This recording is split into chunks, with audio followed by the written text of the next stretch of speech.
ஓம் சாய்ராம். ஜெய் சாய்ராம். உன்னை உன்னை தோற்கடித்தவனை உன்னை வைத்தே தோற்கடித்து காட்டுவேன்.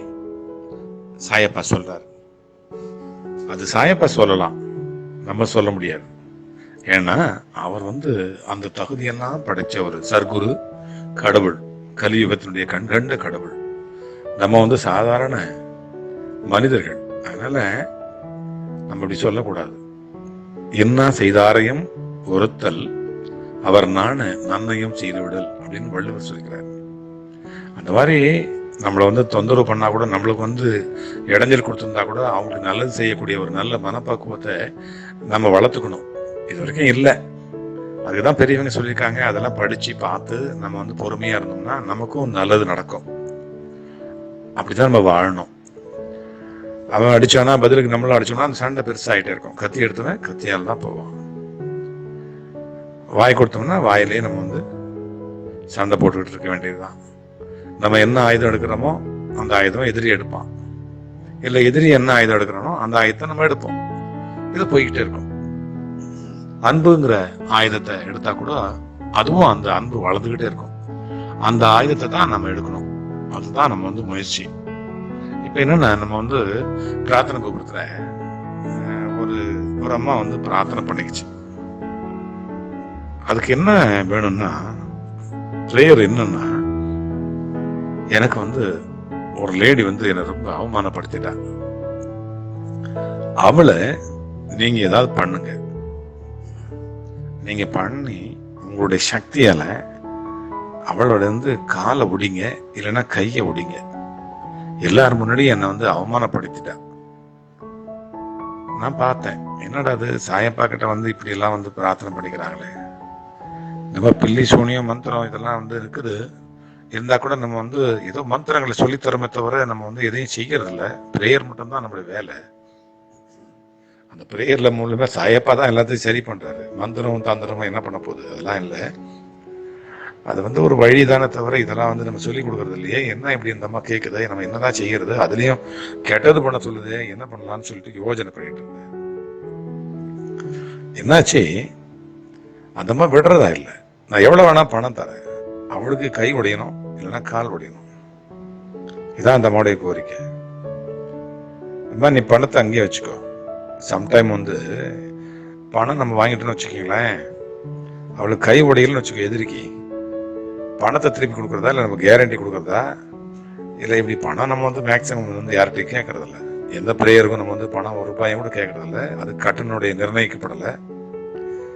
முதல்ல கொஞ்ச நாளைக்கு முன்னாடி கூட ஒரு 200 ரூபா வச்சிருந்தோம். அதுவும் வேண்டாம்னு சொல்லிட்டு கேன்சல் பண்ணிட்டோம். அந்த போர்டை தூக்கி போட்டுட்டோம். வர்றவங்க ஏழைங்க, சில நேரங்களில் அவங்க வச்சிருந்து கொடுத்தாலும் கொடுப்பாங்க. நம்மளும் ஆன்மீகம் நடத்தணும், நமக்கு பணம் தேவைப்படுது, அது வேற விஷயம். பட் எல்லார்கிட்டையும் பணம் வாங்கிட முடியாது. ஏழைங்க எவ்வளவு பேர் இருக்கிறாங்க. அதனால இந்த அம்மா பணக்காரம்மா தான். பணத்துக்கு பஞ்சம் இல்லை. அவங்கள்ட்ட போய் பணம் வாங்க முடியாது. சில நேரத்தில் நம்ம ரொம்ப நிதானமா நடந்துக்க வேண்டிய அவசியம் இருக்குது. என்ன செஞ்சுட்டேன் நான், அம்மா பணம்லாம் வேண்டாம், நான் ப்ரேயர் பண்ணிக்கிறேன், நீ போயிட்டு வா. கண்டிப்பா அவங்க கை கால் உடையும், கவலைப்படாத.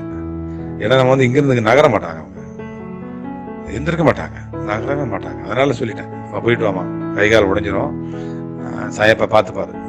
தொந்தரவு பண்ணாங்க அந்த பொம்மை, அந்த லேடி பண்ணால, கண்டிப்பா அவங்க கையோ இல்லை காலோ உடையும், நீ போயிட்டு வாமான்னு அனுப்பிச்சிட்டேன். அந்த அம்மாவும் போயிட்டாங்க.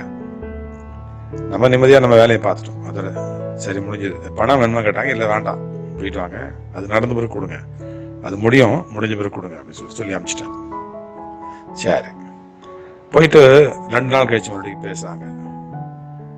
என்ன சாயப்பா, நான் ப்ரே பண்ணிட்டுறேன், கை கால் உடைஞ்சிச்சா பாத்தியா? உடைஞ்சிருக்குமா? உடைஞ்சிருக்கும், கண்டிப்பா உடைஞ்சிருக்கும். நீ அவங்க வீட்டுக்கு போய் பாரு. அந்த பக்கம் போய் நீ அதே கேட்காத, அந்த பக்கமா போய் சுத்தி வளைச்சி அப்படி பார்த்துட்டு கையை உடைஞ்சிருக்கா, இல்லை கட்டு கட்டியிருக்காங்களா, இல்லை கையில கட்டு காலில் கட்டு பட்டுருக்காங்களா, போய் பார்த்துட்டு வாமான்னு சொன்னேன். நமக்கு எதுக்கு பயம்? அதாவது அந்த அம்மாவை திருப்திப்படுத்த வேண்டியதுதான் நம்ம வேலை. எவ்வளவு சொன்னாலும் கேட்கல. அதாவது அவங்களுக்கு தொந்தரவு பண்ணக்கூடாதுமா அப்படின்னு சொன்னா கேட்கல, இல்லை நம்மள சண்டை போட ஆரம்பிச்சிருப்போம். அந்த மாதிரி நிறைய பேர் இருக்கிறாங்க. சாயப்பாவோட பிள்ளைங்க அந்த கோடு, லட்சுமணர் கோட்டுக்கு இந்த பக்கம் வந்துட்டாலே கண்டிப்பா அவங்களுக்கு சாத்விகமா மாறிடணும். அதுதான் நமக்கு தேவை. பாபாவுக்கும் அதுதான் எதிர்பார்க்கிறாரு, சாயப்பா அதான் எதிர்பார்க்கிறாரு. பட் அது மாதிரி இல்லை. அவங்க சொன்னாலும் கேட்கல. சரி போயிட்டு வான்னு அனுப்பிச்சிட்டோம். அதுக்கப்புறம் தான் திருப்பி 2 நாள் கழிச்சு பேசினா இந்த மாதிரி நீ போய் பாருமான்னு சொன்னேன். பார்த்தாங்க. 1 வாரம் கழிச்சு மறுபடியும் போய் பார்த்தா அந்த அம்மாவுக்கு காலும் உடையல, கையும் உடையல. என்ன பண்றது? அவங்க அங்கிருந்து பேசினாங்க. என்னப்பா சாயப்பா, நான் பிரேயர் பண்ணிக்க சொன்னேன், அவளுக்கு கையும் உடையல, காலும் உடையல, நல்லா இருக்கிறா, குத்துக்கல் மாதிரி இருக்கிறா, நீ என்ன பண்ண பிரேயர்? என்னப்பா பண்ண நீ பிரேயர்? நான் உன்னை எவ்வளவு தூரம் சொன்னேன், இப்படி எல்லாம் வந்து செய்யலாமா? நான் உன்னை நம்பி தானே வந்து பிரேயர் பண்ணேன். சரி அது உடையும், கவலைப்படாத, கண்டிப்பா உடையும், நான் உடைச்சு காட்டுறேன் அப்படி சொன்னேன். சரின்னு சொல்லிட்டு படுத்துச்சு. நீ நிம்மதியாக படுமா, நாளைக்கு உடைஞ்சுன்னு சொன்னேன். மறுநாள் காலையில இருந்து ஃபோன் பண்ணாங்க இந்த அம்மா.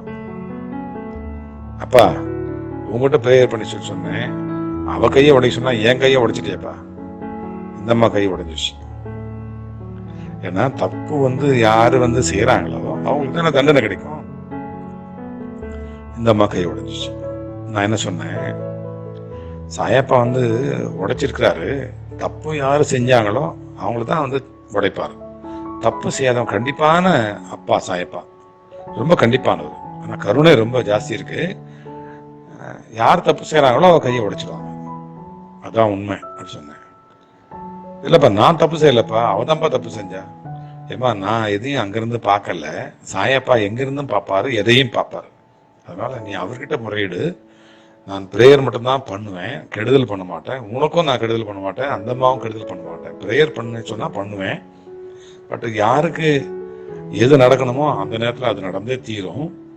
நீ செஞ்ச வினையை கண்டிப்பா நீ தான் அனுபவிக்கணும், அவங்க செஞ்சதை அனுபவிக்கணும்.